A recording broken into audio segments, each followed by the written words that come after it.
Pemirsa, masuknya dua kader Partai Gerindra dalam kabinet di akhir masa jabatan Presiden Joko Widodo menyedot perhatian. Benarkah ini manuver Prabowo untuk memudahkan langkahnya di masa transisi? Lantas seefektif apa dua wamen Gerindra memuluskan langkah atau jalan bagi program strategis Prabowo Subianto jelang pelantikan? Untuk membahasnya sudah bergabung bersama kami ada Ketua DPD Partai Gerindra Jakarta, Bang Ahmad Riza Patria, dan juga pakar politik sekaligus aktivis Bang Syahganda Nainggolan di studio. Kita ke Bang Syahganda Nainggolan terlebih dahulu melihat apakah ini bagian dari kompromi politik atau murni sebagai bentuk strategis memuluskan nanti program Prabowo ke depannya. Bang Syahganda. Terima kasih Mas Andro. Saya pikir kan memang tidak ada tim transisi ya di dalam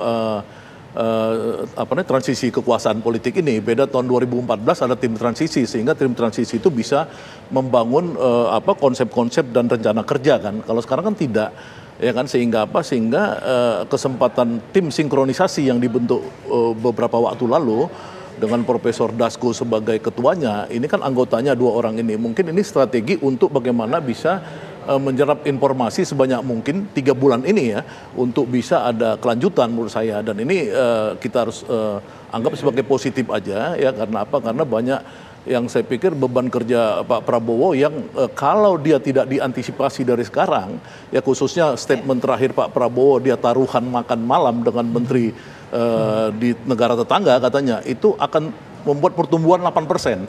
Nah, pertumbuhan 8% itu kan adalah pertumbuhan fantastis. Di dunia sekarang nggak ada yang pertumbuhan 8%. Ya, itu paling tinggi India 7,2%. Cina aja menuju 3%. Ya, sekarang 5 ke 3%. Indonesia ini diprediksi oleh World Bank rata-rata 5,1% sampai 2026. Jadi mungkin ini strategi Prabowo untuk melihat peta aset dan fiskal kita ya di Kementerian Keuangan, dan melihat di sektor pertanian ini kan ini andalan Pak Prabowo selama ini karena dia bekas ketua umum HKTI ya kan. Jadi dia ingin betul sektor agrikultur ini menjadi sektor andalan untuk pertumbuhan dan untuk penyerapan tenaga kerja. Bang Syahganda, artinya Bang Syahganda kan menekankan soal ini untuk kebutuhan transisi menuju pemerintahan baru. Tapi begini, saya coba menyuarakan yang menjadi diskursus publik saat ini ya, Bang Syahganda ya. Ada yang kemudian mempertanyakan dan menyebut ini sebuah kompromi politik antara Pak Jokowi dan juga Pak Prabowo. Kenapa itu bisa muncul?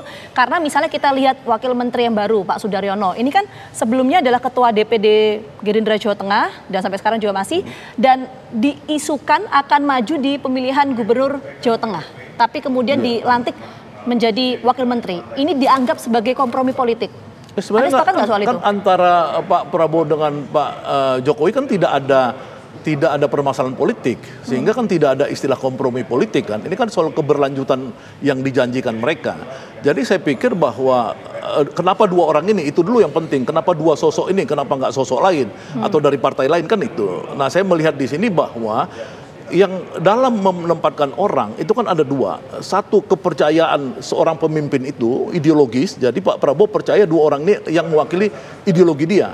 Yang kedua, mewakili kapasitas. Nah, kapasitas ini memang masih bisa dipertanyakan. Apakah ekonom yang paling handal di lingkungan 02 kemarin ya, mohon maaf, bukan Prabowo-nya, misalnya yang semua ada Golkar, ada PAN, ada apa, belum tentu Pak Thomas, ya kan? Tapi kan kepercayaan udah pasti dia. Jadi saya lihat ini sebenarnya strategi, tidak ada urusan kompromi. Yang paling penting Pak Prabowo mendapatkan map-nya, dan semua isi pertarungannya ke depan menurut saya ada di Pak Prabowo gitu. Tapi dengan dua latar belakang Partai Gerindra dan waktunya sangat mepet Bang Syahganda, hanya 3 bulan dikasih waktu. Apakah bisa menyelaraskan itu semua?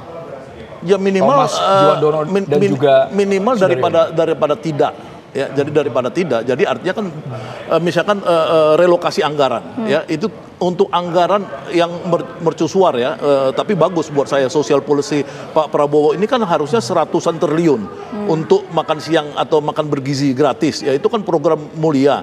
Nah, itu kok dikurangin jadi 71 triliun misalkan, itu kan mungkin dicari oleh Pak Thomas nanti di mana pos-pos anggaran yang paling mungkin direlokasi untuk menaikkan itu. Jangan sampai isunya sekarang 7.500. Kan di mana-mana orang ketawa sekarang, loh ini dari 15.000 kok 7.500 mau kasih makan apa, ya kan, belum lagi jumlahnya sedikit. Jadi saya pikir ini positif lah, kita lihat ini 3 bulan yang positif menurut saya. Oke, kita menuju ke Bang Riza. Bang Riza, betul nggak bahwa pelantikan dari 3 wamen ini bukan merupakan kompromi politik Pak Jokowi dan juga Pak Prabowo, melainkan untuk melanjutkan program yang nanti akan dijalankan oleh Pak Prabowo ke depan?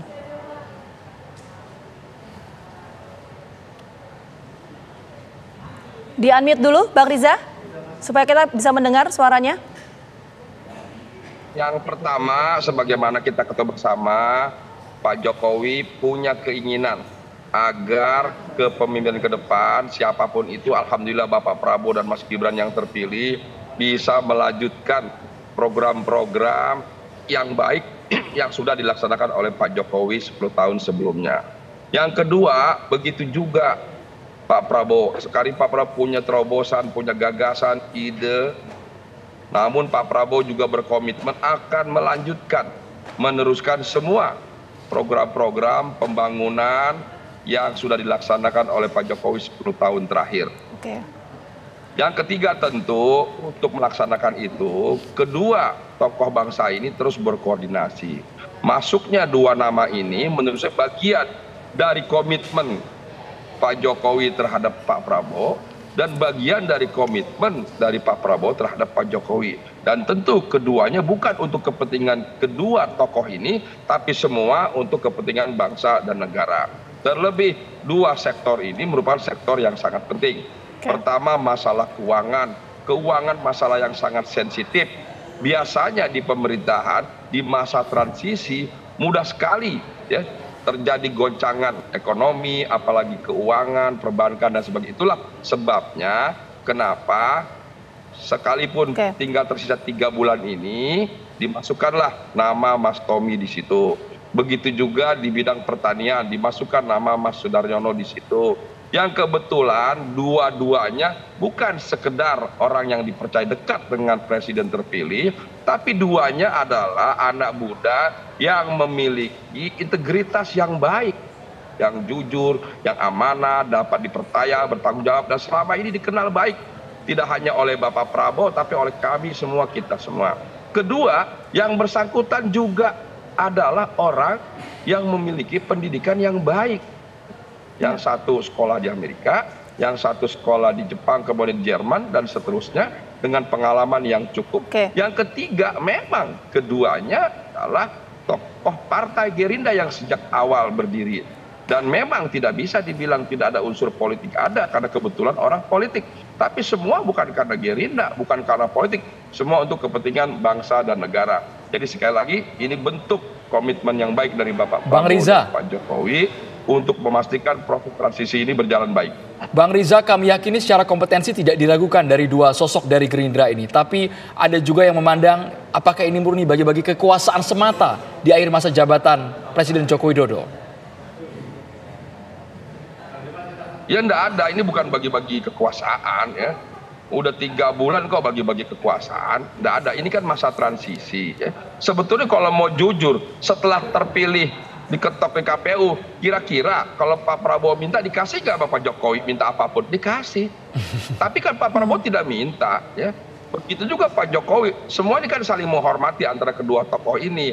Nah kemudian kenapa baru 3 bulan terakhir ini dirasa penting, dirasa perlu ya kan? Ini masa transisi sambil belajar di sini satu sama lain saling menyesuaikan. Mudah-mudahan ini bisa menjadi bagian yang penting dalam rangka apa? Percepatan pembangunan, terutama di sektor keuangan. Kan perlu ada anggaran yang harus disiapkan untuk pemerintahan ke depan. Sehingga hadirnya Mas Tommy bisa saling memahami, mengerti ini loh. Ke karakter presiden terpilih, caranya begini. Supaya teman-teman di Kementerian Keuangan memahami, mengerti. Begitu sebaliknya. Tentu Pak Prabowo, Mas Tommy akan menyampaikan, gini Pak, kebiasaan di kementerian seperti ini, caranya seperti ini, kalau ada kekurangan bagaimana mengatasinya, ada masalah bagaimana mengatasinya, kemudian melakukan percepatan, itu kan satu yang bagus.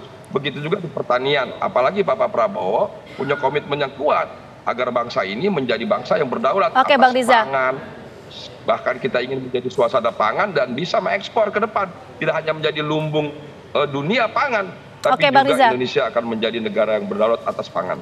Iya, nanti akan kita tanyakan juga karena beredar isu ya, maka kita ingin konfirmasi ke Bang Riza, apakah ini berkaitan juga dengan Pilkada Serentak 2024? Jawabannya nanti, Bang Riza, kami akan kembali hadir saat lagi untuk Anda.